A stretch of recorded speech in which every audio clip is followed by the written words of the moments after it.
Hello Ram Ram dear students, welcome to argent official. मैं सौरभ गिराटी। अपन ने economics की क्लास स्टार्ट कर दी थी। पिछले वीडियो में यूनिट 1 पर अपन ने 20 इम्पोर्टेंट क्वेश्चन देखे थे। आज अपन इस वीडियो में यूनिट 2 पर 20 महत्वपूर्ण प्रश्न देखेंगे। यूनिट 2 पर फर्स्ट क्वेश्चन है अपना, राजस्थान में भूमि उपयोग पैटर्न को प्रभावित करने वाले प्रमुख कारक क्या हैं। यानी भूमि पैटर्न को प्रभावित करने वाले कारक। राजस्थान में भूमि उपयोग पैटर्न मुख्य रूप से जलवायु, जिनमें अल्प वर्षा, मरुस्थलीकरण, स्थलाकृति यानी कि अरावली पर्वतमाला, मैदानी भाग, जल संसाधनों की उपलब्धता, जनसंख्या घनत्व और सरकारी नीतियों से भी प्रभावित होता है।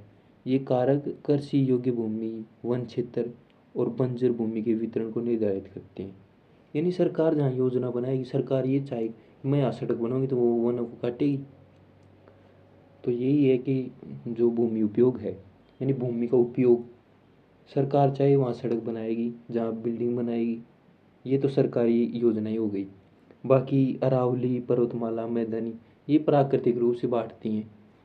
अल्प वर्षा, मरुस्थलीकरण, मैदान, पर्वत, ये स्थलाकृति के हिसाब से बांटते हैं।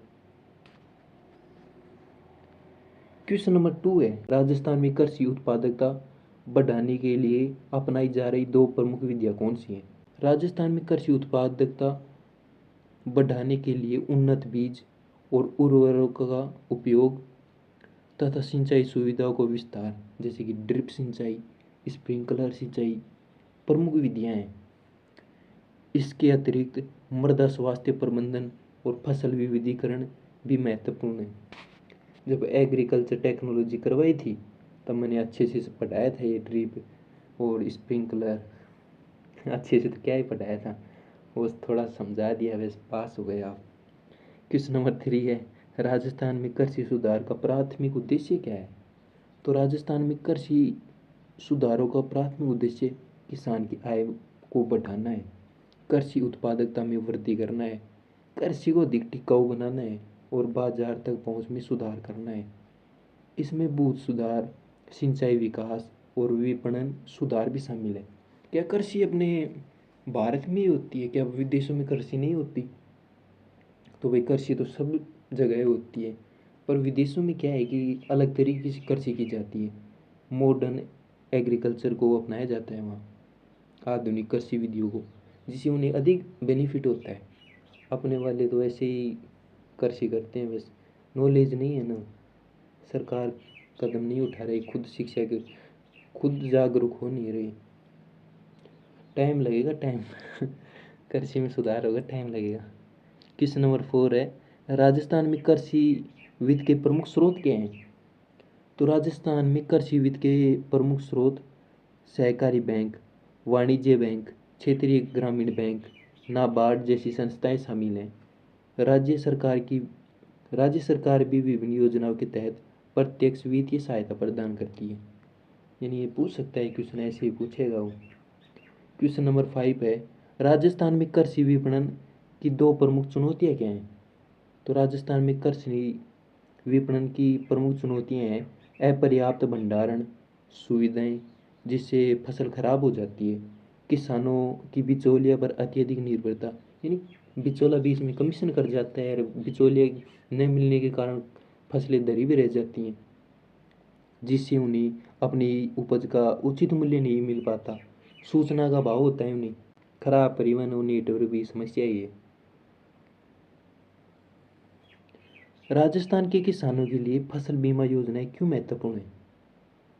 फसल बीमा योजनाएं राजस्थान के किसानों के लिए अत्यंत महत्वपूर्ण है, क्योंकि ये सूखे, बाढ़, कीटों और बीमारियों जैसी प्राकृतिक आपदाओं के कारण होने वाले फसल नुकसान से वित्तीय सुरक्षा प्रदान करती है।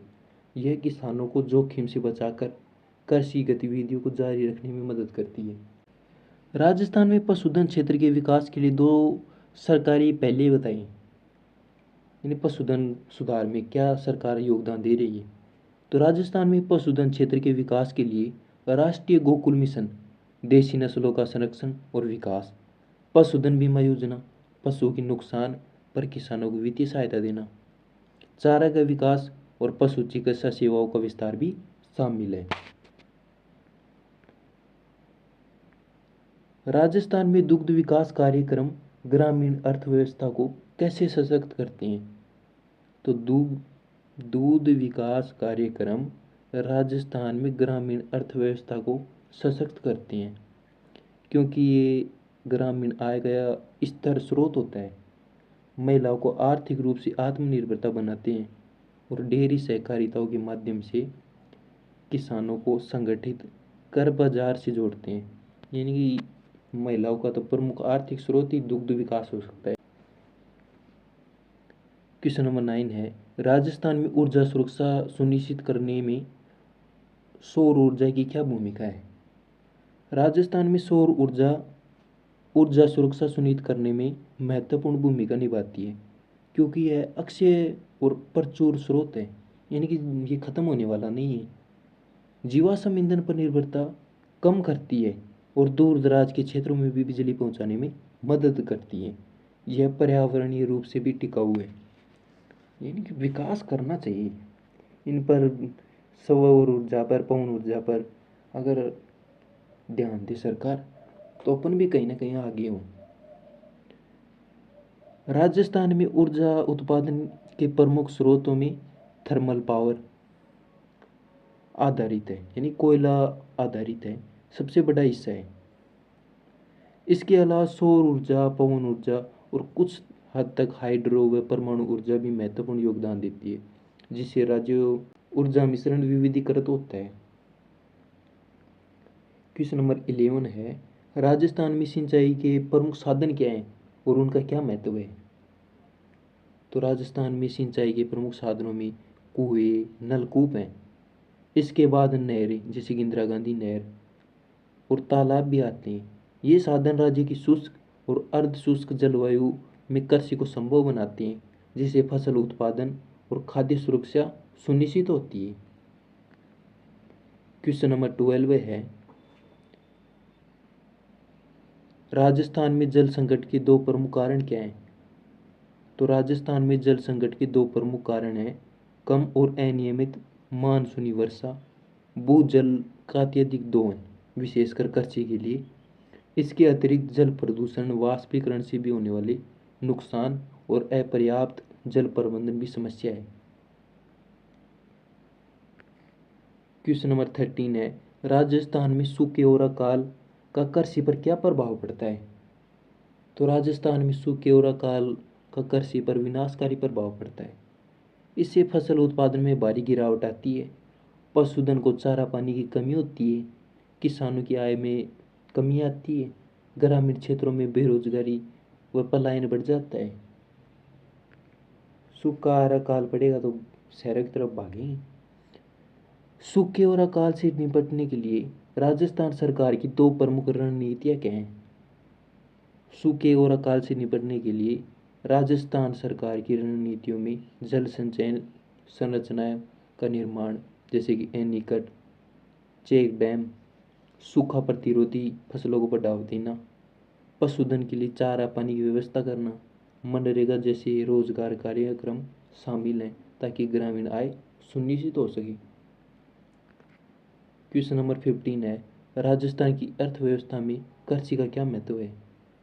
तो राजस्थान की अर्थव्यवस्था में कृषि का अत्यधिक महत्व है, क्योंकि यह राज्य की आधी से अधिक आबादी का प्रत्यक्ष या अप्रत्यक्ष रूप से रोजगार प्रदान करती है।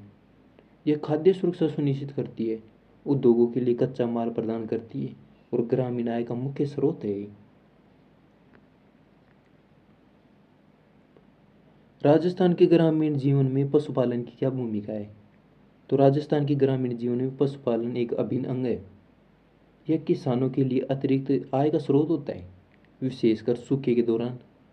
यह दूध, मांस, ऊन प्रदान करता है, कृषि कार्यों के लिए भी महत्वपूर्ण है। यह ग्रामीण क्षेत्रों में खाद्य सुरक्षा और सामाजिक सुरक्षा प्रदान करता है। राजस्थान में कृषि आधारित उद्योग विकास की क्या संभावनाएं हैं? तो राजस्थान में कृषि आधारित उद्योग के विकास की अपार संभावनाएं हैं, विशेषकर डेयरी उत्पाद, खाद्य प्रसंस्करण, दालें, अनाज, मसाले। कपास और तिलहन आधारित उद्योग। ये कृषि उपज का मूल्यवर्धन करते हैं, किसानों को बेहतर मूल्य दिलाते हैं और रोजगार सृजित करते हैं। क्वेश्चन नंबर 18 है, राजस्थान में खनिज आधारित उद्योग के दो उदाहरण दो। राजस्थान के खनिज आधारित उद्योग दो प्रमुख उदाहरण, सीमेंट उद्योग चूना पत्थर की उपलब्धता के कारण, और जिंक सीसा स्मेल्टिंग उद्योग सीसा जस्ता अयस्क की प्रचुरता के कारण। ये उद्योग राज्य की अर्थव्यवस्था में महत्वपूर्ण योगदान देते हैं। राजस्थान में लघु व कुटीर उद्योगों क्या महत्व है, यानी आर्थिक महत्व क्या है लघु और कुटीर उद्योग का? तो राजस्थान में लघु और कुटीर उद्योग आर्थिक रूप से महत्वपूर्ण है, क्योंकि ग्रामीण और अर्ध शहरी क्षेत्रों में बड़े पैमाने पर रोजगार प्रदान करते हैं, विशेषकर महिलाओं के लिए। ये स्थानीय संसाधनों का उपयोग करते हैं, कम पूंजी पर निवेश आधारित होती हैं और क्षेत्रीय असमानताओं को कम करने में मदद करते हैं। लघु और कुटीर उद्योगों की बात हो रही है। अपना ये लास्ट क्वेश्चन है यूनिट 2 पर। राजस्थान के हस्तशिल्प उद्योगों का राज्य की संस्कृति और पर्यटन पर क्या प्रभाव पड़ता है? तो राजस्थान का हस्तशिल्प उद्योग जैसे कि लाख की चूड़ियाँ, बंदेज, ब्लू पोट्री राज्य की समृद्ध संस्कृति और कलात्मक विरासत को दर्शाता है। ये पर्यटकों को आकर्षित करता है, जिससे पर्यटन को बढ़ावा मिलता है।